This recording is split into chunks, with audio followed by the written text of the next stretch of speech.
ನೋಡಿ ವೀಕ್ಷಕರೇ, ಎಲ್ಲ ರೆಡಿ ಮಾಡಿದ್ದೇನೆ. ನೋಡಿ ನೋಡಿ ಎಲ್ಲ ರೆಡಿ ಆಗಿದೆ. ಇನ್ನು ದೀಪ ಹಚ್ಚೋದು ಒಂದೇ ಬಾಕಿ ಉಳಿದಿರೋದು. ನೋಡ್ರಿ, ದೀಪ ಹಚ್ಚಿದ್ರೆ ಇನ್ನೆಲ್ಲ ಮುಗ್ದಂಗೆ.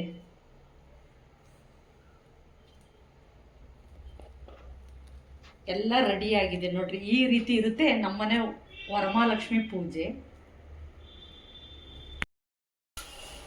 ನೋಡಿ ವೀಕ್ಷಕರೇ, ಮೊದಲಿಗೆ ಮನೆ ದೇವ್ರ ದೀಪ ಹಚ್ಚಬೇಕು ಫಸ್ಟ್.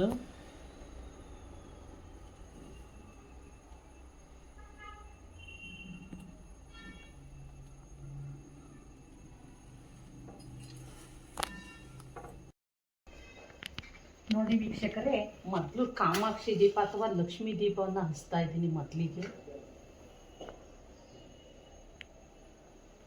ಹಾಗೆ ಆರತಿ ತಟ್ಟೆಯಲ್ಲಿರೋ ದೀಪನೂ ಸಹ ಹಚ್ತಾ ಇದ್ದೀನಿ.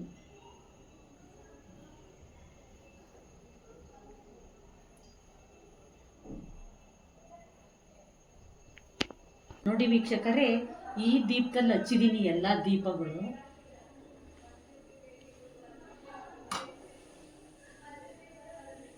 ನೋಡಿ ಎಲ್ಲ ದೀಪಗಳನ್ನ ಹಚ್ಕೊಂಡಿದ್ದೀನಿ.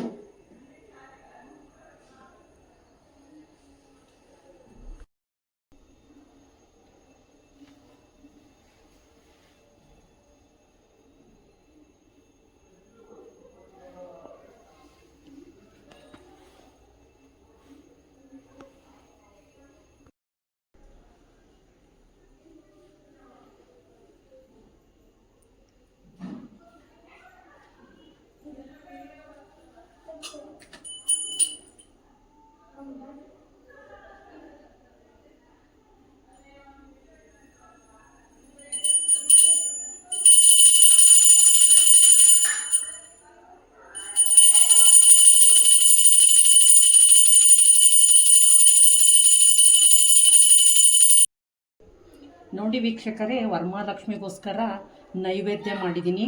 ಹೋಳಿಗೆ, ಪುಳಿಯೋಗರೆ, ಅನ್ನ, ಕೋಸಂಬರಿ, ವಡೆ, ಬೀನ್ಸಿನ ಪಲ್ಯ ಹಾಗೂ ಚಕ್ಲಿ ಸಂಡಿಗೆಯನ್ನು ಕರೆದಿದ್ದೀನಿ. ಇದು ವರಮಹಾಲಕ್ಷ್ಮಿಗೋಸ್ಕರ ಮಾಡಿರುವಂತಹ ನೈವೇದ್ಯ.